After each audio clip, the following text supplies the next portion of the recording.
Hello students, welcome to the class. Cell and molecular biology unit हमने start करी थी। बहुत सारे लेक्चर्स ऑलरेडी कवर किए हैं।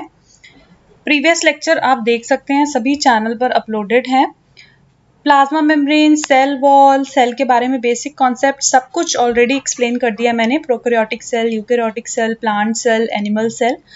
अभी यहाँ पे सेल ऑर्गेनल्स हम स्टार्ट करने जा रहे हैं। तो सेल ऑर्गेनल्स में हम पढ़ेंगे एंडोप्लाज्मिक रेटिकुलम के बारे में, ribosomes, lysosomes, mitochondria, Golgi apparatus, peroxisomes, nucleus, vacuoles, सब चीज़ों के बारे में। सो वन बाय वन एक एक लेक्चर में हम डिटेल में देखेंगे।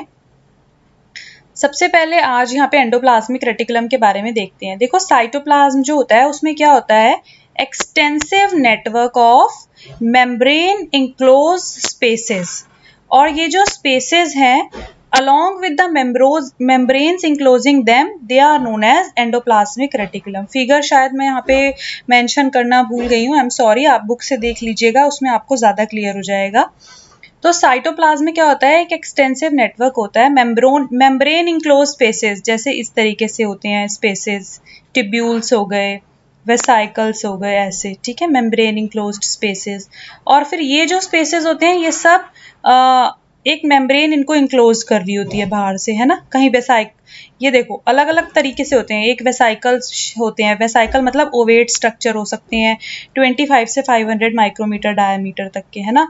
टिब्यूल्स हो सकते हैं जो कि एक नेट लाइक स्ट्रक्चर फॉर्म करते हैं 50 से 100 माइक्रोमीटर डायमीटर तक के, ठीक है। उसके बाद सिस्टर्ने जो होते हैं long flat sheet like sac running parallel to each other, 40 से 50 माइक्रोमीटर थिक तक के सिस्टर्ने होते हैं। सो इसमें क्या होता है कि ये तीन आप मानिए कि पार्ट्स हैं एक तरीके से ना एंडोप्लाज्मिक रेटिकुलम के कि ये तीन स्ट्रक्चर से मिलके वो बनता है। इसीलिए हमने कहा है कि it is a network of membrane enclosed spaces, और ये जो स्पेसेस हैं along with the membranes enclosing them, ठीक है। टिब्यूल्स जो होते हैं मे और may not B extensively branched, tubules branch हो भी सकते हैं, नहीं भी हो सकते। सिस्टर्ने मे और may not be connected to each other, ठीक है। Endoplasmic reticulum generally differentiated cells में प्रेजेंट होता है, not found in RBC, eggs या फिर अनडिफरेंशिएटेड सेल्स या फिर प्रोकैरियोटिक सेल। यानी कि जो एक प्रॉपर सेल, जो मैच्योर सेल होगा, डिफरेंशिएटेड होगा, क्योंकि एक सेल ऑर्गेनल है ना ये। तो ऐसे किसी सेल में जिसमें कुछ भी नहीं है तो उसमें तो सेल ऑर्गेनल्स भी नहीं होते। सेल ऑर्गेनल्स कहाँ होंगे, जो एक प्रॉपर मैच्योर सेल है उसी में होंगे। तो इसीलिए जो ये एंडोप्लाज्मिक रेटिकुलम है डिफरेंशिएटेड सेल्स में होता है, undifferentiated cells, eggs, RBCs, prokaryotic cell इनमें नहीं होता। एंडोप्लाज्मिक रेटिकुलम की अगर हम बात करें तो 30 से 60% जो होती हैं total membranes present in the cell, वो एंडोप्लाज्मिक रेटिकुलम में ही होती हैं। प्लाज्मा लेमा के साथ कनेक्टेड होता है और साथ ही साथ जो न्यूक्लियर एनवेलप है उसकी मेम्ब्रेन के साथ भी कनेक्टेड होता है। एंडोप्लाज्मिक रेटिकुलम की दो कैटेगरीज होती हैं, एक होता है स्मूथ एंडोप्लाज्मिक रेटिकुलम और एक होता है रफ एंडोप्लाज्मिक रेटिकुलम, है ना। स्मूथ एंडोप्लाज्मिक रेटिकुलम में क्या होता है कि जो आउटर सरफेस और इनर सरफेस होते हैं वो रेगुलर होते हैं और स्मूथ होते हैं, उनके ऊपर कुछ नहीं होता, ठीक है। उन सेल्स में क्या होता है, सिर्फ बहुत थोड़ा सा प्रोटीन सिंथेसिस होता है या फिर प्रोटीन सिंथेसिस होता ही नहीं है। और रफ एंडोप्लाज्मिक रेटिकुलम की अगर हम बात करें तो उसके रफ क्यों बोलते हैं उसको रफ, क्योंकि उसके जो आउटर सरफेस है उसकी मेम्ब्रेन का, वहां पे थोड़ी सी रफ अपीयरेंस होती है। क्यों होती है अपीयरेंस रफ, क्योंकि जो आउटर सरफेस है वहां पे राइबोसोम्स अटैच्ड होते हैं, ठीक है। और जो रफ एंडोप्लाज्मिक रेटिकुलम है वो मेनली किससे बना होता है, सिस्टर्ने से बना होता है। कौन से सेल में प्रेजेंट होगा रफ एंडोप्लाज्मिक रेटिकुलम, ऐसे सेल्स में प्रेजेंट होगा जो सेल्स बहुत ही एक्टिवली इन्वॉल्व है प्रोटीन सिंथेसिस में, ठीक है। ग्लाइकोजन जो होता है, ग्लाइकोजन स्टोरेज, वो कहाँ पे होती है, स्मूथ एंडोप्लाज्मिक रेटिकुलम में स्टोर होता है ग्लाइकोजन, है ना। ये आपका 1 मार्क क्वेश्चन में आ सकता है। एंडोप्लाज्मिक को सबसे पहले किसने मतलब रिपोर्ट किया था, KR पोर्टर नाम के एक साइंटिस्ट थे 1945 में, उन्होंने सबसे पहले रिपोर्ट किया था कि एंडोप्लाज्मिक रेटिकुलम जैसी भी कोई ऑर्गेनल होती है। अब एंडोप्लाज्मिक रेटिकुलम के फंक्शंस क्या होते हैं, देखिए।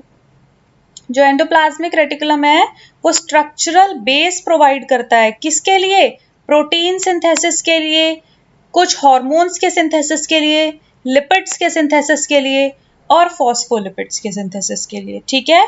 अगर मेजर फंक्शन इसका पूछें प्रोटीन सॉर्टिंग इसका मेजर फंक्शन है, ठीक है।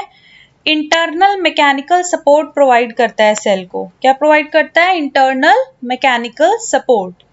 जो एंडोप्लाज्मिक रेटिकुलम के सिस्टर्ने होते हैं वो किसकी तरह काम करते हैं? As the routes for the transport of certain substance within the cell. Cell के अंदर ही अगर कुछ सब्सटेंसेस को ट्रांसपोर्ट करना है तो सिस्टर्ने हेल्प करते हैं।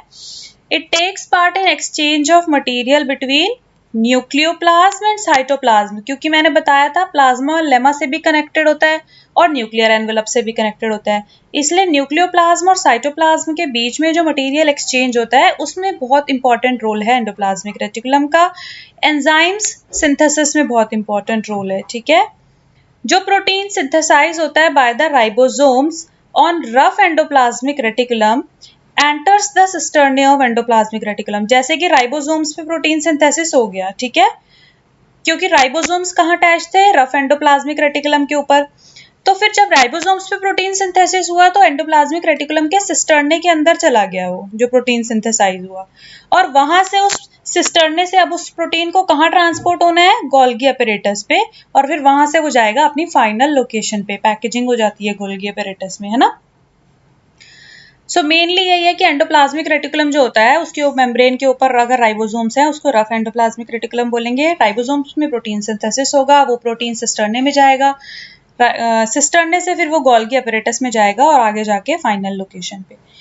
सो ये कुछ इंपॉर्टेंट फंक्शंस हैं एंडोप्लाज्मिक रेटिकुलम के। होप कि आपको क्लियर हो गया होगा। मेन इंपॉर्टेंट चीजें यही होती हैं कि जैसे अगर सेल ऑर्गेनल्स को पढ़ने का तरीका यही है, सबसे पहले आपको ये पता होना चाहिए किसने रिपोर्ट किया उसको फर्स्ट टाइम, या किसने वो नेम दिया, उसके बाद वो ऑर्गेनल में कितने क्या क्या स्ट्रक्चर्स हैं या फिर कितने पार्ट्स में डिवाइडेड है, उसके क्या मेन फंक्शंस हैं, और कुछ उस ऑर्गेनल के बारे में बेसिक चीजें, और एक डायग्राम।